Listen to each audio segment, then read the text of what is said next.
Bienvenue, bonsoir à tous. Merci de nous rejoindre sur RTI 1 pour l'actualité. Abidjan Ville Lumière 2020 est lancé. Le lancement officiel de cette nouvelle édition a eu lieu dans la commune d'Abobo.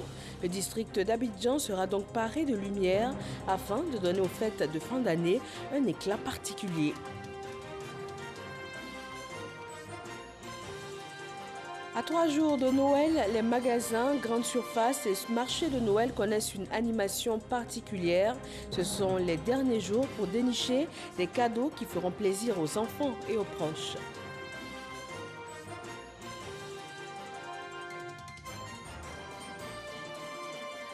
Cette période de festivité se ressent aussi dans les assiettes et on va s'intéresser ce soir à un mets particulier et très prisé, le crabe poilu.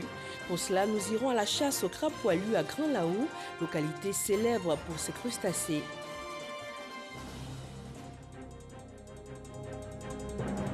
Et puis au Niger, élection couplée présidentielle et législative le 27 décembre prochain.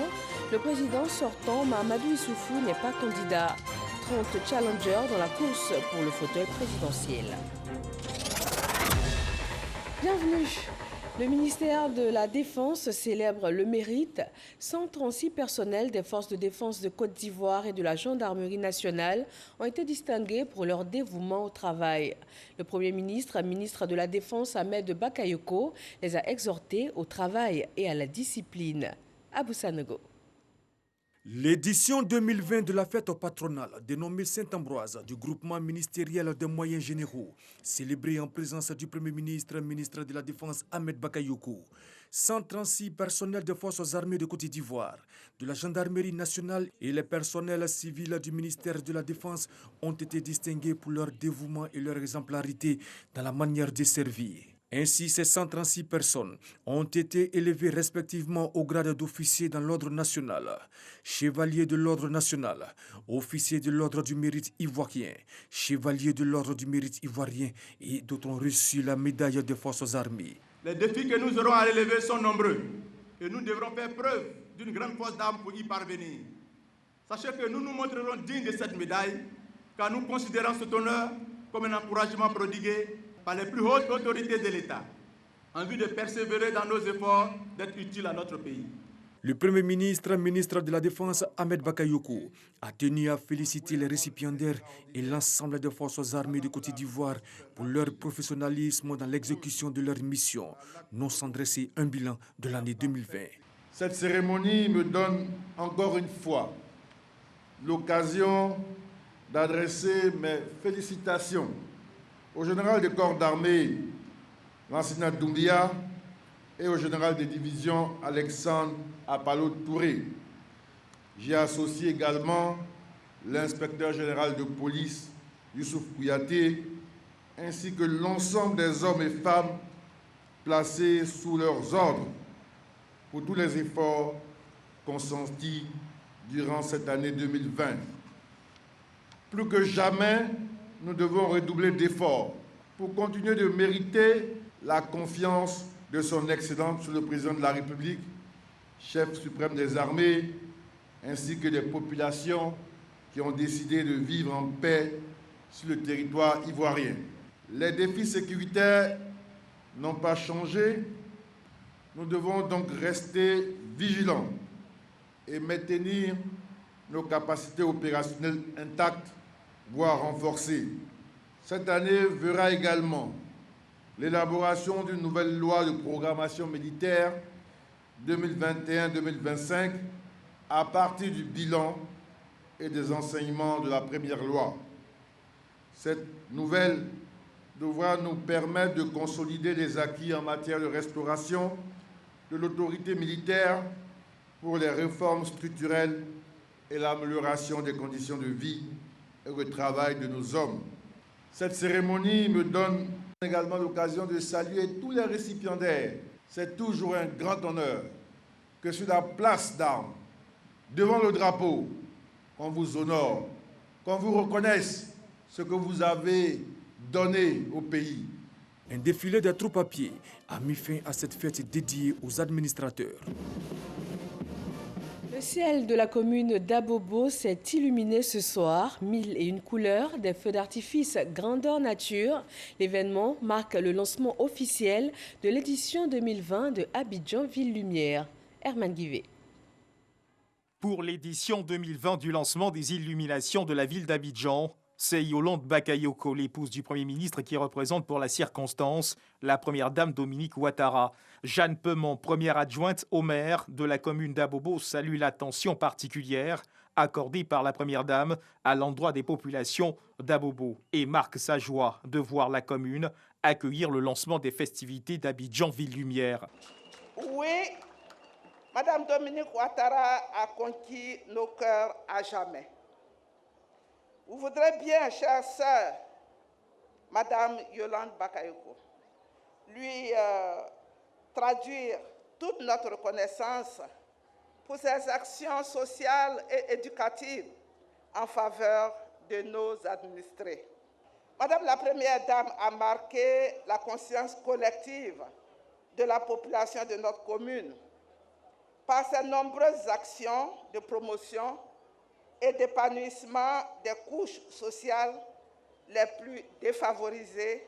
Le gouverneur du district d'Abidjan, Robert Begré-Mombé, a lui donné quelques précisions sur certaines dispositions arrêtées pour cette année.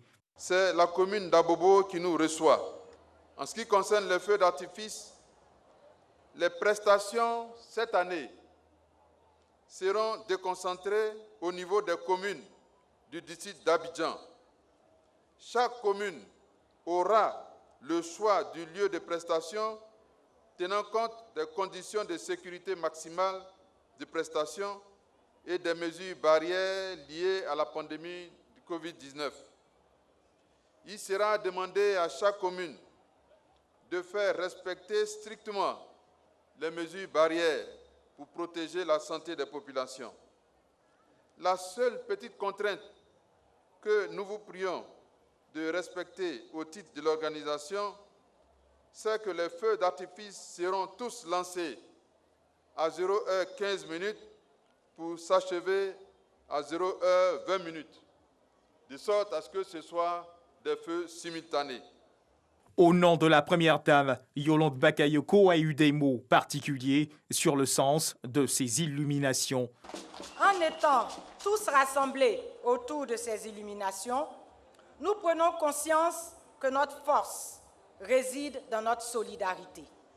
Ensemble, nous avons traversé des épreuves. Ensemble, nous nous relèverons pour une Côte d'Ivoire plus forte, avec ses filles et fils réconciliés et unis. Remise symbolique de dons en vivres aux familles, la nuit tombe progressivement sur Abobo et la ville d'Abidjan. Depuis la place principale de la mairie de cette commune, s'illumine.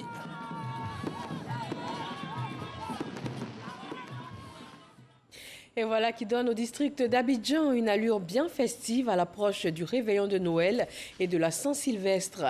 Dans les magasins et grandes surfaces, ce climat de fête se ressent également.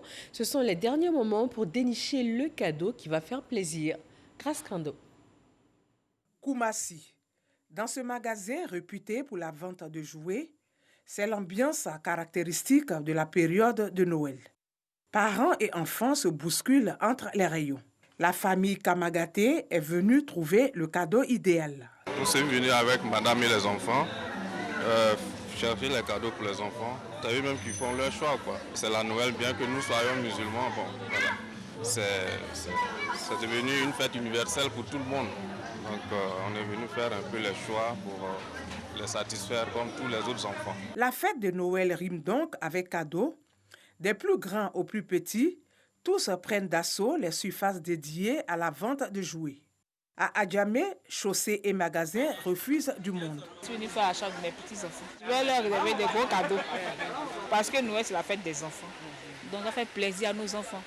J'ai 7 ans. Je veux que maman paye un cadeau pour moi, voiture. Et puis, je vais jouer avec mes amis. Je veux une voiture télécommandée. Pour ce responsable de magasin, des dispositions ont été prises pour le ravitaillement. Depuis le mois d'octobre, les conteneurs ont commencé à venir, ainsi de suite. Voilà. Tous les conteneurs ont commencé à venir.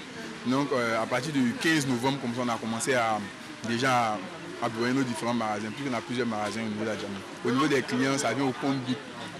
Le mois de novembre, on n'a pas eu assez d'affluence, même début décembre, mais depuis le 15 là, ça commence à reprendre un peu de plus belle. On ne se plaint pas, on arrive quand même à faire de bonnes affaires, à faire au moins le chiffre d'affaires qu'il faut. Choisir des cadeaux, une palette de possibilités est offerte. Si certains préfèrent les premiers choix, d'autres se tournent vers les secondes mains. L'année dernière, j'ai acheté le vélo de mon fils dans les magasins, mais ça n'a pas duré même. Donc, je suis venue acheter les friperies parce que c'est un vrai vélo, mais puis c'est durable. Les friperies, c'est ça qui est durable. Noël, moment également de partage en famille. Des courses sont faites dans ce sens. C'est le cas ici au marché de volailles de Trècheville. Pour faire plaisir aux enfants et à toute la famille, quand je suis venue voir pour acheter quelques poulets pour la fête. Comme j'ai l'un de mes petits-fils qui est né un 25 décembre, donc j'en profite en même temps pour son anniversaire, inviter ses amis tout autour à la maison pour faire la fête. Je compte prendre 2 poulets. On vient d'un premier temps se renseigner d'abord. Voilà, par rapport à ça, ils vont se préparer. On espère bien qu'ils vont venir en tout cas. Pour l'instant, on peut dire que la demande n'est pas trop forte pour le moment. Nous, on est prêt à servir le marché, il n'y a pas de problème. En termes de ravitaillement, on a pu avoir 2000 à 2500 têtes de volailles. Cette faible affluence se fait sentir aussi dans les salons de coiffure visités à quelques jours de la fête de Noël. La majorité des dames préfèrent les perruques. Donc elles viennent comme ça, elles appellent, elles font leur perruque, on finit de faire leur perruque, on confectionne, elles viennent chercher pour partir. Beaucoup de femmes ont perdu leurs cheveux, surtout la déventure des cheveux, tout est parti, donc elles préfèrent porter les perruques. Là au moins ça protège les cheveux. Donc c'est ce qui fait qu'actuellement, c'est pas trop quoi, c'est pas trop ça. C'est plus les perruques qui marchent actuellement que les prestations en coiffure, chignon et autres. Je suis venue, on m'a fait une belle perruque, voici. Avec la perruque, c'est sharp, je ne perds pas trop le temps. Donc c'est pourquoi j'aime les perruques. Quand je dois attendre les tresses, il y a du monde, je dois attendre. Ça perd le temps. C'est pourquoi je préfère les perruques. Rien n'est négligé alors pour la fête de Noël. Côté esthétique, l'on s'active. Notre spécialité, ce sont les embellissements corporels. Voilà, tout ce qui va avec le corps, le bien-être et puis l'onglerie aussi. Nous sommes en train de faire un soin de visage éclat à notre cliente.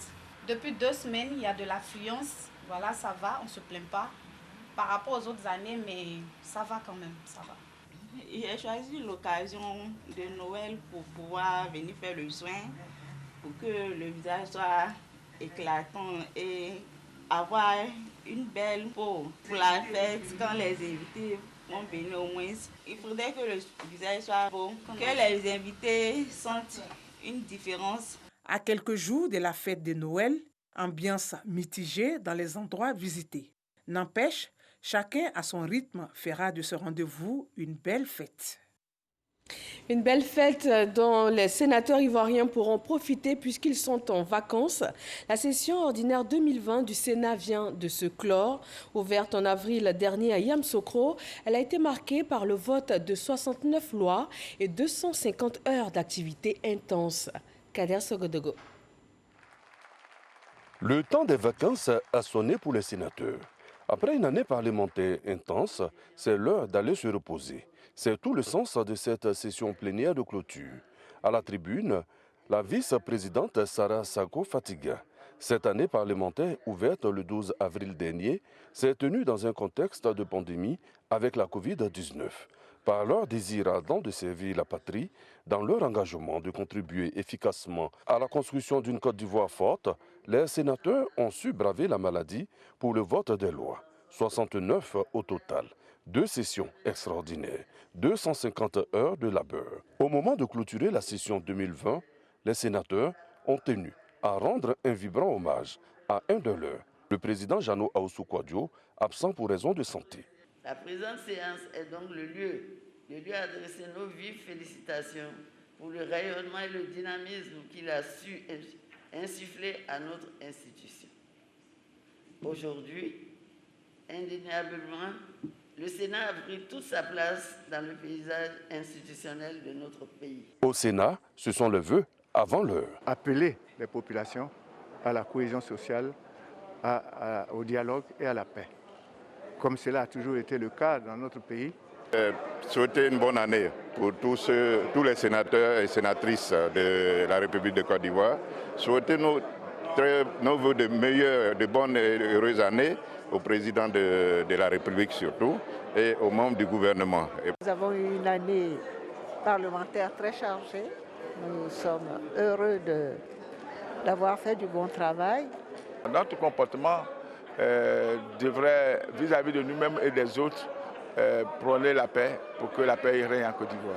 Bien à vous, mesdames et messieurs les sénateurs, et bon repos. À bientôt pour la rentrée prévue le 12 avril 2021. On reste au Parlement, cette fois à la Chambre basse, où le directeur général du Conseil Café Cacao s'est exprimé devant les députés. La transformation du café et du cacao, la rémunération des planteurs, le mécanisme de fixation des prix et aussi le différentiel de revenus décent, récemment au centre d'une polémique avec des chocolatiers. Voilà les sujets qui ont été abordés à cette session d'information. Jean-Luc Bangbo. Séparer le bon grain de l'ivraie dans le flot d'informations nationales et internationales consacrées à la filière cacao. Telle était la mission de Yves Brahima Koné, directeur général du Conseil Café Cacao, devant les députés ce jour à la faveur de cette session d'information. Nous sommes venus donc devant la représentation nationale pour donner l'éclairage nécessaire, de manière à ce que la vérité soit connue et que les députés soient bien informés du travail que nous faisons. Ce sont les députés qui représentent le peuple. Et nous sommes conscients que quand ils vont sur le terrain, il y a des questions qui seront posées.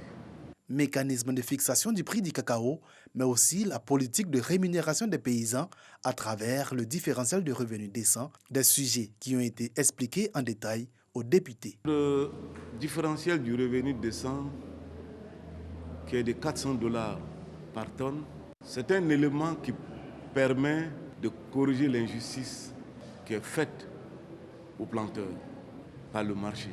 Les députés n'ont pas fait mystère de leur soif de savoir sur le cacao. Au terme de 2 heures d'échange, ils se sont dit satisfaits des éclairages apportés par le régulateur de la filière. Le directeur général a répondu sans faux fuyant aux préoccupations des députés. Les députés sont désormais armés sur la fixation et le mécanisme de fixation des prix pour le cacao. Le Ghana et la Côte d'Ivoire pèsent 2/3 du cacao mondial. Ils se sont engagés à influencer les prix de l'or brun en vue d'une meilleure rémunération pour les producteurs. Pour la campagne 2020-2021, le prix du kilogramme a été fixé à 1000 francs CFA en Côte d'Ivoire, soit une augmentation de plus de 20%. On reste dans la filière cacao. L'Organisation internationale du cacao, ICCO, est dirigée par la Côte d'Ivoire pour une année. L'ambassadeur Ali Touré, représentant spécial de la Côte d'Ivoire auprès de l'ICCO, a présenté à la presse ses missions et aussi ses priorités. Mamadou Kouassi. La Côte d'Ivoire, premier producteur mondial du cacao, à l'honneur au sein de l'Organisation internationale du cacao, ICCO. Depuis septembre 2020, c'est l'Ivoirien Ali Touré qui préside cette organisation mondiale. Et pour sa première sortie depuis son élection à la tête de cette institution, Ali Touré a choisi Abidjan, siège de l'ICCO. Le nouveau président et le directeur exécutif ont échangé avec les journalistes. Ali Touré a saisi l'occasion pour présenter son plan de gouvernance. Plusieurs sujets ont été abordés au cours de cet échange, notamment les missions de l'ICCO et le revenu des producteurs. Un axe sur lequel Ali Touré veut mettre un accent particulier lors de sa gouvernance. C'est la première fois dans l'ICCO que le revenu du producteur devient un objectif principal dans un plan d'action stratégique et je compte exercer ma présidence sur ce point précis. Et il est important que nous puissions nous pencher sur le revenu du producteur si nous voulons avoir une économie cacaoyère durable. 100 milliards et 6%, ce n'est plus tenable. Les discussions avancent bien. J'ai même participé encore à une plateforme hier. Mais je peux vous dire que la sensibilisation se poursuit. Et je pense que tout le monde a compris la nécessité. Abordant la fixation du prix du cacao, les conférenciers ont indiqué que l'Organisation internationale du cacao n'intervient nullement dans cette démarche. Il appartient aux structures techniques des États membres, en collaboration avec leurs gouvernants, de fixer les prix en fonction du prix international. L'ICCO ne rentre pas dans la fixation des prix. Nous ne sommes ni affiliés à la bourse de Londres, ni affiliés à la bourse de New York. Nous sommes une plateforme de discussion. Créée en 1973, l'ICCO, Organisation internationale du cacao, avec ses 51 pays membres, vise à promouvoir et à soutenir la durabilité économique, sociale et environnementale de la chaîne de valeur du cacao. Et le cacao occupe une place de choix à la foire Carrefour du Terroir. C'est une plateforme qui regroupe pendant une semaine les acteurs locaux qui œuvrent à la transformation des produits agricoles ivoiriens. 7 jours d'exposition vente au cœur de la commune du Plateau et on peut y trouver entre autres des produits dérivés du cacao, de l'anacade ou encore des variétés de riz local. Le ministre de l'Agriculture et du Développement rural s'est rendu sur place. Le reportage de Jean-Luc Bangbo. De tamarin ou de cacao, champignons séchés, cacahuètes de cajou. L'esplanade de la Sorbonne au Plateau servira pendant une semaine à l'exposition des produits agricoles transformés par les acteurs locaux. On a plusieurs types de liqueurs. Alors les liqueurs faites à partir du bissap. On a aussi des liqueurs à partir d'eau de vie de cacao, de fèves de cacao, aussi bien le tamarin. L'agrothérapie nous propose des produits naturels à base de café et cacao de Côte d'Ivoire. Ces produits ont été piégés positivement dans le but de donner les moyens à nos systèmes de défense de lutter contre tout dysfonctionnement. Baptisée au Carrefour du Terroir, cette foire est en même temps la vitrine des produits agroalimentaires locaux, mais également une opportunité pour les petits transformateurs de nouer des relations d'affaires. C'est augmenter notre chiffre d'affaires parce qu'en participant à une telle foire, il y a des personnes qui vont nous connaître et qui vont commencer à en commander. Je pense qu'à la faveur de la Covid, ces transformateurs ont assez souffert. Et donc aujourd'hui, c'est un espace pour leur permettre de vendre leurs produits, de faire connaître, mais surtout de répondre effectivement à l'objectif du PNIA qui est de transformer structurellement notre économie. Le ministre Kobena Kwasi Adjoumani a salué cette initiative qui rentre dans le cadre de la politique de transformation de l'agriculture ivoirienne telle que voulue par le gouvernement. Avec ce qu'il nous est donné de voir, nous pouvons dire que la Côte d'Ivoire est en train de s'ouvrir à l'industrialisation, même si ce sont des petites transformations qui sont faites. Mais déjà, c'est un grand départ. Au Carrefour du Terroir, qui est à sa première édition, est organisé par la boutique paysanne et l'Institut européen de coopération et de développement. Et voilà une foire donc qui met en avant des produits d'ici, transformés ici, avec des goûts et saveurs bien de chez nous. Lui aussi est un régal pour les papilles, le crabe poilu, qui est consommé sous plusieurs formes. Braisé, sauté ou encore en soupe, les amateurs de ce crustacé connaissent bien la destination Grand Laou. Dangui Dangui nous y conduit pour une activité bien particulière, la chasse au crabe poilu. Village de Brafédon, dans le département du Grand Laou, au sud-ouest de la Côte d'Ivoire. En route pour une plongée dans l'univers de la chasse au crabe poilu, nous embarquons pour un petit village du nom de Kakanifri, la capitale des crabes poilus. Le moteur de 15 chevaux nous propulse au large de la lagune Tagba en direction de Toukouzou aux Alem et change notre regard sur la cité des trois eaux.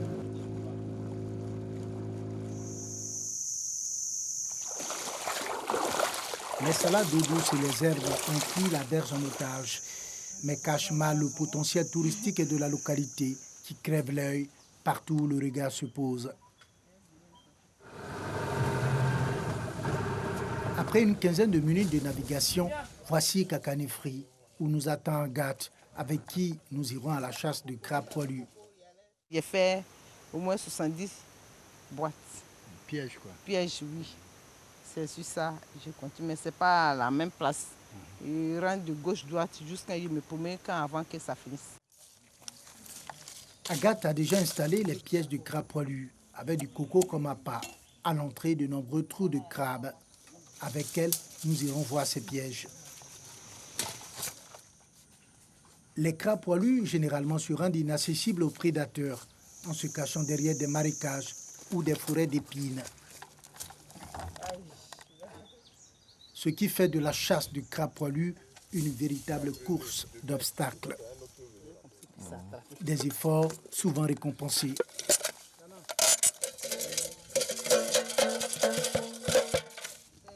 Malgré les difficultés, Agathe adopte une attitude durable en jetant les petits crabes à l'intérieur de son piège. Là, c'est petit, c'est trop petit. Le crabe là, il est trop petit. Il est trop petit. Donc on le laisse quelques 2 semaines après ou bien 1 mois après, ça grandit et puis on les attrape. En pleine forêt de ronces, nous rencontrons Elisabeth et son fils. Comme nous, ils sont également à la chasse de crabes poilus. On souffre. Alors, il y a un peu à baisser pour chercher là. C'est fatigué aussi. Et où on vient là, c'est trop long. C'est ça. Maintenant, et puis il y a piquant aussi. C'est ça. C'est pas facile. Agathe a aussi des pièges de crabes poilus faits avec du grillage et sont tout aussi efficaces que le dispositif fait avec les boîtes de tomates. Le dernier piège visité, nous retournons au village. Aussitôt arrivé au village de Kakanifri, Agathe remet son butin à Joseph pour attacher. Une autre étape avant la commercialisation est tout aussi difficile. Quand il t'attrape comme ça, quand tu tires, il peut te déchirer. Mais quand il t'attrape, ça là aussi, il peut te mordre. Mais ça là, quand il prend un petit peu de trapper là, il te fait mal pour dépasser ça là.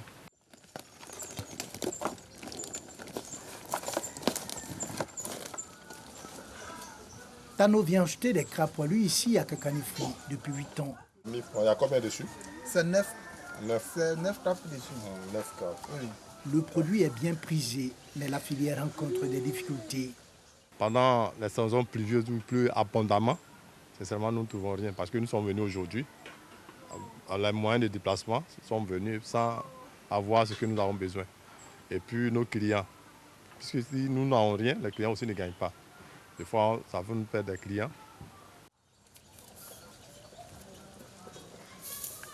Il faut sauver la filière du crabe poilu, selon Tano. Les gens demandent beaucoup parce que normalement nous autres, le monde n'a pas encore les contacts vrais sûrs avec peut-être les grands restaurants, mais avec la population surtout de Beaunois, parce que c'est eux qui en mangent beaucoup. Donc ça peut nourrir son homme s'il y a une bonne clientèle. Avec la déforestation, les crabes poilus se font de plus en plus rares. Cela augmente le risque de voir les chasseurs de crabes poilus s'introduire dans le parc national d'Azagny, juste à côté. Merci à Dangui qui nous a fait vivre cette chasse aux crabes poilus.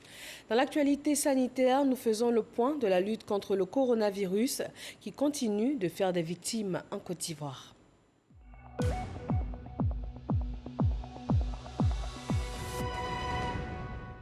Ce mardi 22 décembre, le pays compte 10 nouveaux cas de Covid-19 sur 841 échantillons prélevés, 19 guéris et 0 décès, donc 21 942 cas confirmés depuis le début de l'épidémie dans le pays, avec 273 cas actifs ce jour.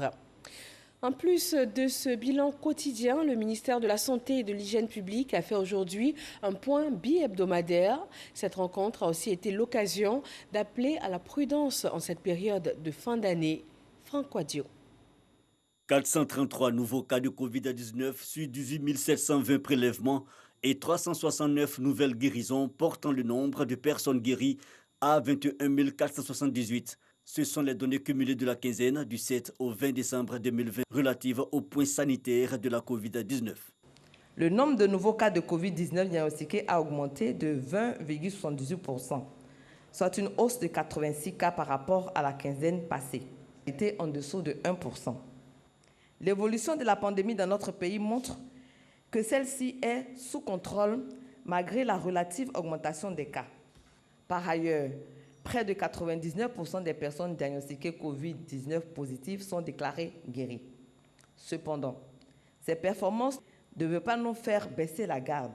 Le volet sécuritaire, 431 établissements ont été visités. S'il y a des points de satisfaction dans les restaurants et bars de la commune du Plateau, force est de constater Une réalité différente dans les maquis visités. Occasion pour le porte-parole de la police et le commissaire principal Bleu Charlemagne de sensibiliser, surtout que nous sommes en période de fin d'année. Tout en rappelant la mesure réglementaire d'interdiction de l'usage des pétards et autres substances explosives, recommandée à tous et à chacun.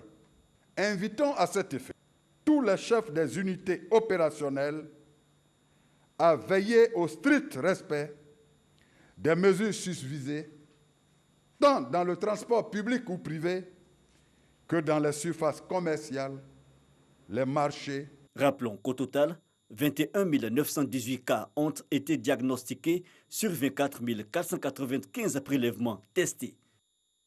L'actualité politique nous amène ce soir à Ndoussi, dans le sud de la Côte d'Ivoire. Le délégué départemental RHDP y a rencontré les militants du parti. Le point de l'élection présidentielle passée a été fait et la stratégie pour les futures échéances électorales abordée. Patricia Omouetia.